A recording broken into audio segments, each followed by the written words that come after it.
Selamat malam, Kaltim Harian Malam kembali hadir bersama saya, Rosmi Rahma. Sejumlah informasi penting akan kami hadirkan untuk Anda dan berikut di antaranya.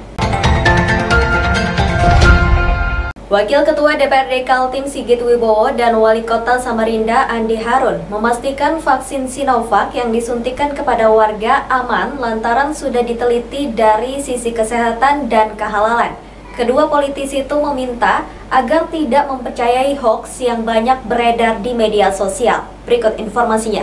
Hoax alias berita bohong masih banyak bertebaran di media sosial, terutama terkait vaksin Sinovac dari Tiongkok yang kini sudah disuntikan pada jutaan warga Indonesia, termasuk Presiden Republik Indonesia Joko Widodo dan Wapres Ma'ruf Amin. Karena itu, Wakil Ketua DPRD Kaltim Sigit Wibowo dan Wali Kota Samarinda menegaskan masyarakat tidak perlu meragukan lagi karena sudah ada bukti vaksin aman dan halal. Membuktikan vaksin aman dan halal, keduanya ikut menjalani vaksinasi yang digelar di Gedung Gor Segiri Samarinda. Keduanya mengakui setelah 30 menit divaksin, keduanya tidak merasakan efek apa-apa dan semua berjalan normal saja. Dari Bapak sendiri apa ya? Jadi kalau saya menghimbau kepada masyarakat Kalimantan Timur, pada umumnya, Samarinda pada khususnya, ya karena ini demi mencegah penyebaran COVID-19, ya kan? Karena imunisasi ini penting bagi kita, individu per individu, ini bukan komunitas, tapi individu per individu. Jadi saya sarankan kepada masyarakat ketika program ini dijalankan, berbondong-bondonglah ke tempat vaksinasi, karena untuk demi keamanan kita pribadi masing-masing masyarakat. Nah, kemudian yang kedua, jangan juga tegang, jangan juga maksudnya takut, karena memang disuntiknya juga tidak terasa juga, jarumnya kecil juga. Jadi jangan dikira kayak jarumnya dulu yang besar-besar gitu kan. Jadi jarumnya kecil, kemudian enggak. Saya tadi yang memulai vaksin juga dalam rangka untuk memberi motivasi yang besar kepada masyarakat bahwa vaksin itu aman. Saya tadi divaksin, tidak terasa jarumnya. Lebih terasa kalau saya suntik vitamin C atau imunisasi lain. Sama sekali nggak terasa, dan ini membuktikan bahwa vaksin kita aman. Vaksinasi tahap kedua di Kota Samarinda diberikan bagi para pelayan publik. Selain bagi pejabat eselon 2 di lingkungan Pemprov Kaltim dan Pemkot Samarinda, juga diberikan kepada anggota DPRD Kaltim serta para wartawan dan pengelola media di Kota Samarinda.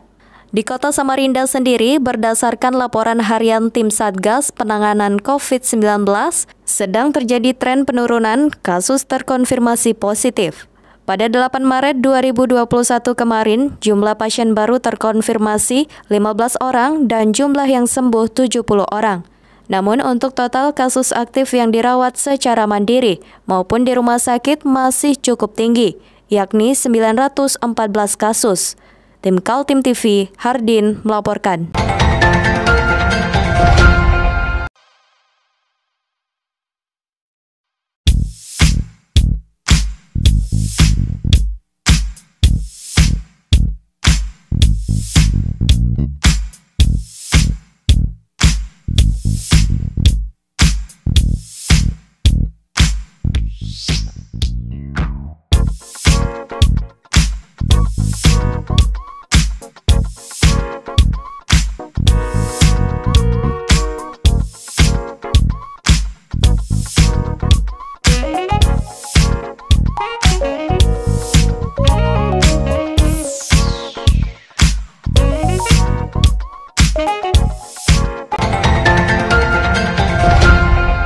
Siapa bakal menjadi pengganti Tohari Aziz sebagai Wakil Wali Kota Balikpapan yang meninggal dunia pada 27 Januari 2021 lalu masih menjadi teka-teki. PD Perjuangan mengaku punya banyak stok kader untuk mendampingi Rahmat Masud memimpin kota tersebut. Berikut informasinya. Kabar duka yang menimpa Tohari Aziz 27 Januari lalu masih menjadi perbincangan publik, terutama menyangkut siapa yang menjadi pengganti Tohari sebagai Wakil Wali Kota Balikpapan mendampingi Wali Kota Rahmat Masud. Rahmat Masud berpasangan dengan Tohari Aziz adalah pemenang Pilkada Kota Balikpapan yang digelar 9 Desember 2020 lalu. Namun belum lagi pasangan itu resmi dilantik sebagai wali kota dan wakil wali kota periode 2021 hingga 2026, Tohari Aziz meninggal dunia. Terkait mengganti calon wakil wali kota Balikpapan nih, kira-kira sudah ada pengganti ya semenjak almarhum Tohari sudah berpulang ini, kira-kira ada pengganti ya mungkin? Belum, Mas. Belum ada? Iya.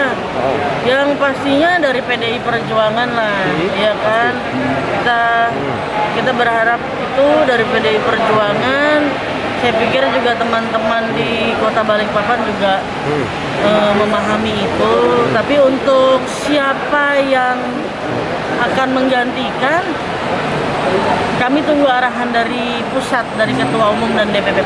Isu yang berkembang di lingkaran politisi Balikpapan menyebutkan pengganti Tohari Aziz tidak harus dari PDI Perjuangan walaupun Tohari berasal dari partai banteng tersebut.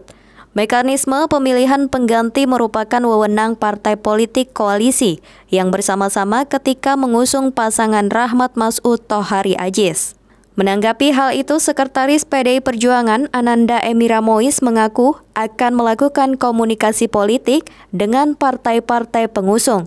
Hanya saja sampai sejauh ini belum ada nama yang bakal diusung karena keputusan setelah melakukan koordinasi dengan DPP PDI Perjuangan. PDI Perjuangan mengaku punya banyak kader sebagai pengganti Tohari Aziz. Tapi kalau secara personal sendiri, tokoh di Balikpapan yang dari kader kira-kira siapa ya? Oh banyak. Siapa? Ada istrinya almarhum, itu pegiat sosial juga loh, kader, guru beliau kan kemarin pada saat pemenangan wali kota, wakil wali kota turun juga terus kan. Nah kalau selain beliau, kita punya anggota provinsi, DPRD provinsi. Bagus-bagus juga, ada Pak Edi Tarmo, ada Pak Baba, dari kotanya juga banyak. Kalau di kota siapa bisa disebutkan kalau di DPRD kota sendiri? Kita kan punya 8 kursi ya. Iya, jadi itu kan nanti akan melalui fit and proper test juga dari partai, dari pusat. Jadi kita lihat aja, kita tunggu aja. Belum. Ancang-ancangnya. Tapi mekanismenya apakah ada pembicaraan lagi antara seluruh partai pengusung, Bang? Nah, nanti kita. Sesuai rencana, pelantikan Wali Kota Balikpapan terpilih setelah berakhirnya masa jabatan Wali Kota saat ini, Rizal Effendi Rahmat Masud, pada 31 Mei 2021. Tim Kaltim TV Hardin melaporkan.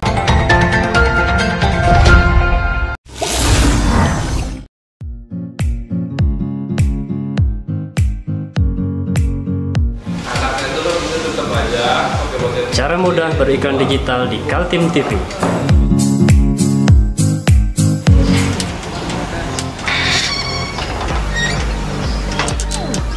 Yang pertama, jadilah sahabat Kaltim TV.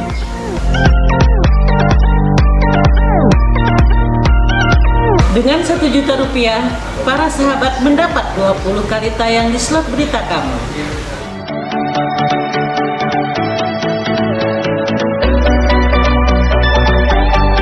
Dengan 20 detik dapat menjangkau 20.000 penonton.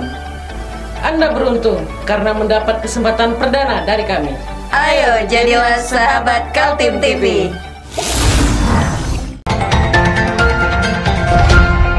Kecelakaan laut terjadi pada Minggu 7 Maret sekitar pukul 2:43 waktu Indonesia Tengah. Sebuah kapal tugboat dengan nama Lambung Syara 1 tenggelam saat perjalanan menarik tongkang kosong dari Balikpapan menuju Palu, Sulawesi Tengah. 8 orang awak tugboat sempat mengapung di lautan namun berhasil diselamatkan. Rencananya kapal tugboat dengan nama Syara 1 menuju Palu, Sulawesi Tengah. Berangkat pukul 11:55, sekitar 3 jam perjalanan, mengalami masalah adanya satu mesin kapal tugboat mati. Akibatnya cukup fatal karena air laut masuk dek kapal. Situasi menjadi panik, 8 orang awak yang berada di atas tugboat kemudian tak mampu mengendalikan dan tugboat tenggelam. Sedangkan tongkang yang ditarik tetap mengapung bersama 8 awak tugboat yang menyelamatkan diri di lautan. Lokasinya sekitar perairan Muara Pegah, Selat Makassar. Kejadian itu segera sampai Basarnas Kaltim melalui komunikasi dari KSOP Balikpapan. Akhirnya diturunkan tim dengan mengerahkan kekuatan penuh. 8 orang kru tugboat berhasil dievakuasi dengan kapal KN Wisanggeni 236 dan dibawa ke Pelabuhan Somber Balikpapan. Namun 1 orang di antaranya mengalami luka serius dan harus dibawa ke rumah sakit. Kami melaporkan tentang pelaksanaan operasi SAR Intercept TB. Jadi ke-8 korban ini berhasil kami lakukan evakuasi. Tadi proses intercept pada pukul 15.15 waktu Indonesia Tengah, dan sementara ini seluruh korban 8 orang sudah tiba di dermaga Somber pada pukul 17.30. Untuk proses lebih lanjut kami serahkan semua ke pihak Direktur di Polair. Baik, dari korban itu apakah ada terluka, Pak? Iya, 1 orang itu ada mengalami kelukaan di kaki dan akan dirujuk ke rumah sakit. Dan untuk yang 7 orangnya selamat dan sehat semua, Pak ya? Iya. Untuk yang 7 orang itu dalam keadaan selamat. Yang kemudian Salah seorang korban, Rustam, yang juga nahkoda tugboat Syara 1 yang tenggelam, menceritakan situasi yang terjadi setelah tugboat tenggelam. Karena tugboat sedang menarik tongkang, maka posisi tugboat yang tenggelam seperti jangkar yang menahan tongkang. 10.00 langsung kanan, langsung apa itu, Pak? Tiba-tiba kapal langsung. Kapalnya apa tongkangnya, Pak? Kapalnya. Tongkangnya di mana posisinya, tongkang? Tongkangnya masih tetap itu sama Syara 1. Oke. Karena saya ikat dia di hok. Oke. Terus jadi tenggelam semuanya? Tenggelam semuanya, kapalnya tenggelam semua. Dan tongkangnya juga begitu? Iya, dan tongkang enggak. Jadi hanyut ini, Pak? Tidak, karena dia kayak jangkar dia kapal. Oh, tapi posisi tahu? Itu masih ada. Yang mana tuh, Pak? Oh, yang itu. Tapi jadi kalau cari ada, Pak ya? Iya. Berarti kalau cari ada ya, berarti ya, Mas ya? Ada masih, sudah 105 pergi. Oke, baik. Yang ngambil ya? Iya. Oke, untuk krunya berapa totalnya POP-nya, Pak? Kru 8 orang. Total 8 orang? Iya. Oke, ini lengkap semua, hadir semua? Ada semua. Ada yang tertinggal atau terluka? Kenapa kakinya luka? Dari kaki. Gara-gara apa? Gara-gara parasut tadi malam. Oh, malam, ya. Dia parasut dekat sekali kakinya, Jadi tenggelamnya mulai hari ini tanggal 7 atau tanggal kemarin, tanggal 6? Tidak, tadi. Baru ini tenggelamnya? Iya. Oh, baru menggunakan level tadi ya? Iya. Tim Kaltim TV melaporkan.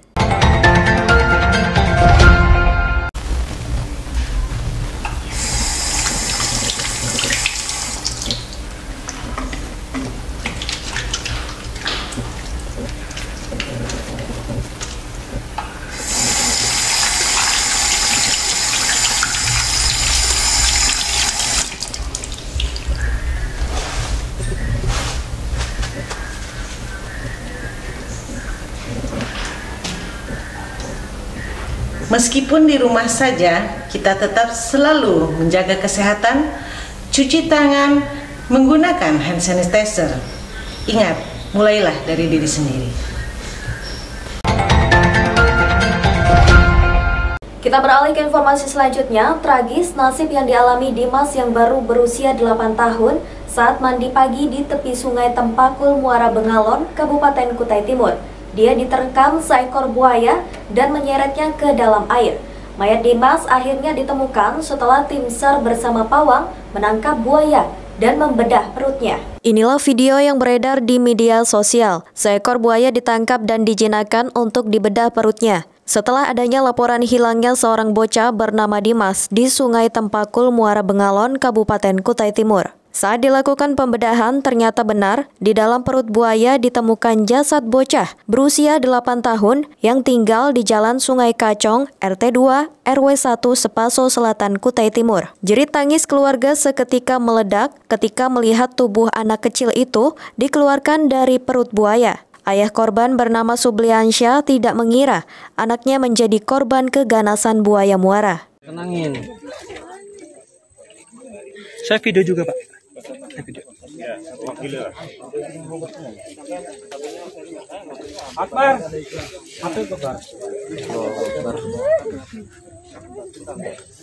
Dimas diterkam buaya saat sedang mandi tepi sungai. Saat diterkam buaya, ayahnya yang ada beberapa meter dari korban sempat melihat anaknya sudah berada di mulut buaya dan menyeretnya masuk ke dalam sungai. Subliansa berusaha menolong tapi buaya sudah menghilang tenggelam ke dalam sungai. Korban Dimas ditemukan tidak jauh dari lokasi LKP terakhir dalam kondisi meninggal dunia. Korban telah dievakuasi dengan unsur gabungan atas permintaan keluarga. Korban dibawa ke rumah duka untuk disemayamkan.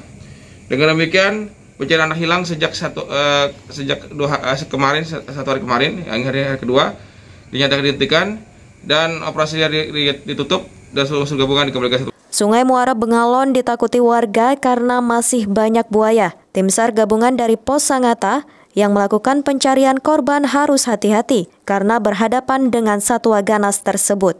Saat penemuan buaya yang panjangnya 8 meter dan dievakuasi, tim SAR dibantu oleh pawang buaya. Tim Kaltim TV melaporkan.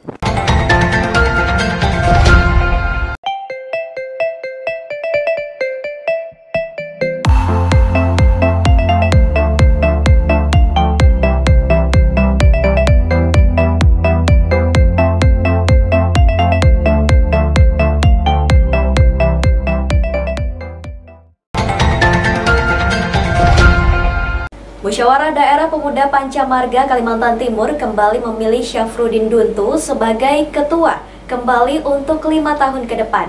Syafruddin Duntu mendapat dukungan penuh seluruh pemilik suara dari kabupaten kota sehingga terpilih secara aklamasi. Dihadiri Ketua Umum Pemuda Pancamarga Pusat Samsudin Siregar, Musda Markas Daerah PPM Kaltim berlangsung sukses. Meski dibatasi oleh pandemi COVID-19, namun seluruh daerah berhasil membulatkan tekad untuk memilih kembali Syafruddin Duntu memimpin organisasi tersebut 5 tahun ke depan. Pemuda Pancamarga adalah organisasi massa berhimpunnya putra-putri veteran dan keluarga besar TNI Polri. Untuk itu, Ketua Umum PPM Pusat Samsudin Siregar meminta agar seluruh anggota organisasi merapatkan diri dengan pemerintah di semua tingkatan untuk membantu secara aktif pembangunan. Betul. Saya sangat berharap khusus kepada pemuda Pancamarga di Kalimantan Timur. Di samping dalam terdekat barangkali Kalimantan Timur jadi pusat pemerintahan Republik Indonesia kita cinta ini. Pemuda Pancamarga sebagai generasi langsung pendiri negara ini harus selalu tampil ke depan dalam arti semuanya.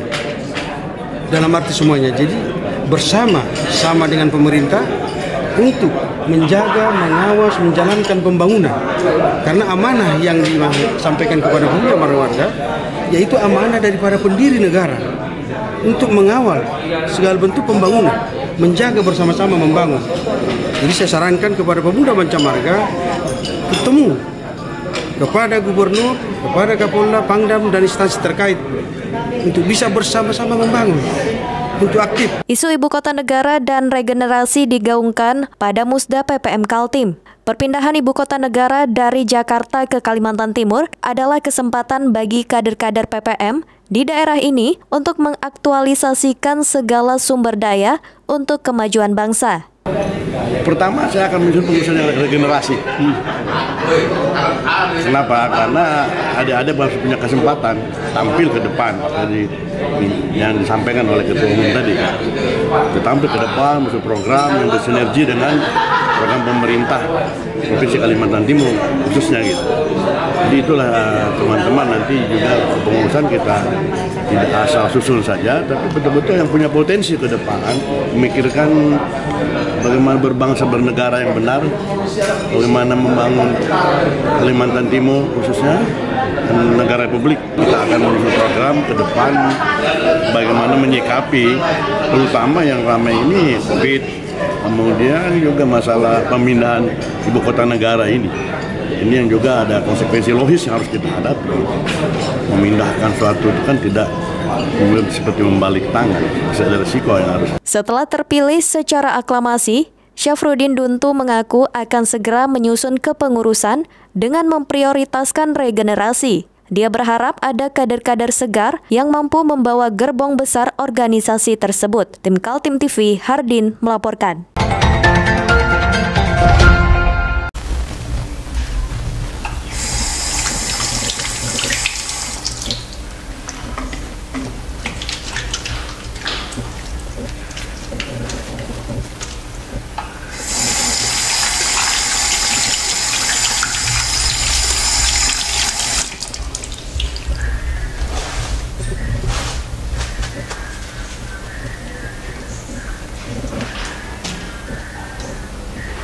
Meskipun di rumah saja, kita tetap selalu menjaga kesehatan, cuci tangan, menggunakan hand sanitizer. Ingat, mulailah dari diri sendiri. Pelaksana tugas Kepala Dinas Perhubungan Kota Samarinda Herwan Rifai menumpahkan kekesalannya lantaran ada pemberitaan sebuah media online mengenai instansi yang baru dipimpinnya. Media itu memberitakan ada ruang karaoke dan ladies di kantornya. Hari-hari belakangan Herwan Rifai merasa terganggu dengan pemberitaan media online. Karena dalam berita itu disebut-sebut di kantornya disediakan ruang karaoke. Tidak hanya itu, bahkan disebut pula ada ladies atau perempuan yang melayani kebutuhan setiap orang yang ingin bernyanyi karaoke di kantor itu. Karena pemberitaan itu, Herwan Rifai mengaku sudah meminta kepada pihak media yang memberitakan untuk datang dan menunjukkan di mana ruang karaoke yang dimaksudkan. Bahkan secara khusus, PLT Kepala Dishub Samarinda itu menelpon untuk menyampaikan hak jawab. Tapi oknum yang mengaku sebagai wartawan itu tidak pernah datang. Jadi pas saya jelaskan, kemarin saya ada ditelepon dengan salah satu wartawan media online. Nah, saya sudah baca, katanya saya marah-marah, ngancam. Nah, saya bilang saya tidak marah-marah. Mari kita buktikan benar ndak isu itu. Saya bawa sampai masuk setiap ruangan yang ada di Dishub. Ruang karaoke yang mana yang dimaksud? Nah, pemikiran saya ruang karaoke itu kan tertutup. Nah, dia sebut ruang kan? Nah, begitu dia sudah saya jelaskan begitu, dia kejar di belakang Pak. Di belakang ada kantin dengan ada ruang terbuka. Memang saya nggak nyebut itu karaoke. Saya nyebut tempat kita santai untuk nyanyi-nyanyi. Nah, yang saya tidak keberatan sama sekali itu dia sebut ladies. Mana ladiesnya? Tunjukkan siapa. Nah, jadi sudah saya klarifikasi, saya sudah mau suruh datang, dia nggak mau. Tiba-tiba pagi tadi saya lihat, oh disebutnya Luka Dishub marah-marah ini. Ya sudahlah, saya bilang, nggak ada masalah, saya bilang. Jadi kita buktikan aja, sekarang kita buktikan. Teman-teman wartawan datang ke kantor saya terima dengan baik, kita tinjau setiap ruangan. Di kantor Dishub Samarinda Jalan MT Haryono diakui ada kantin yang letaknya di belakang. Kantin itu adalah bekas bengkel Dishub yang dilengkapi fasilitas sound system untuk para staf yang ingin berkaraoke sambil istirahat atau pulang kerja. Ruang kantin itu terbuka dan sudah ada sejak masa kepemimpinan Kepala Dishub sebelumnya. Keberatan Herwan Rifai karena disebut-sebut ada ladies yang mengesankan kantornya menjadi tempat hiburan umumnya. Berita media online menurutnya adalah fitnah. Jadi saya sangat keberatan tuduhan itu. Sangat keberatan gitu. Kalau mau datang sini sama-sama, saya bilang siapa sih yang melapor? Oh itu kode etik jurnalistik. Oh silahkan enggak apa-apa. Tapi kamu ku minta datang, enggak berani datang dulu kemarin. Dia enggak datang. Sampai saya telepon ada WA-nya masih. Dia nelpon, tidak ada nomor, tetap saya angkat. Lah begitu saya balik nelpon enggak diangkatnya. Saya WA, kenapa enggak datang? Sibuk ngetik. Kalau begitu saya bilang. Kalau begitu saya bilang enak betul orang memfitnah, melempar orang kan. Coba cross check dulu datang ke kantor saya bilang. Mari, saya tidak pernah nolak, kan tahu sendiri teman-teman. Pernahkah saya menolak orang ke sini? Herwan Rifai mengaku belum tergerak untuk mengadukan masalah pemberitaan itu kepada Dewan Pers. Dia menganggap para wartawan dan media adalah mitra pemerintah. Namun diharapkannya agar dalam menyampaikan berita disertai dengan keseimbangan. Tim Kaltim TV, Hardin melaporkan.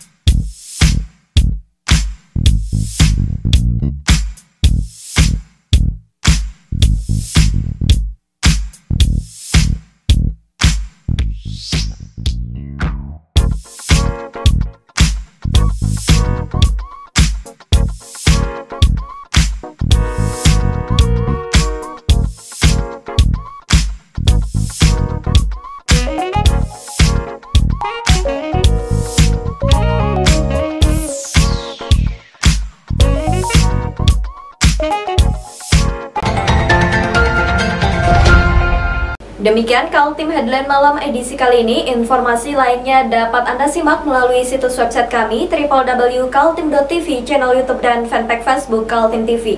Jangan lupa untuk selalu patuhi protokol kesehatan. Saya Rosmi Rahma bersama kerabat kerja yang bertugas pamit undur diri. Selamat malam dan sampai jumpa.